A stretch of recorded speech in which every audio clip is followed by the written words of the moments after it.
குருவே சரணம். பொதுவாக சிவன் ஆலயங்களில் விஷ்ணு சுரூபங்கள் இருப்பது என்பது அரிது.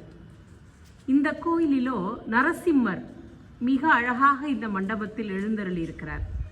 சிவனுக்கும் நரசிம்மருக்கும் என்ன சம்பந்தம்? இரண்யனை வதம் செய்யும் பொழுது சிவபெருமானும் கூடவே இருந்துதான் உதவி செய்கிறார்.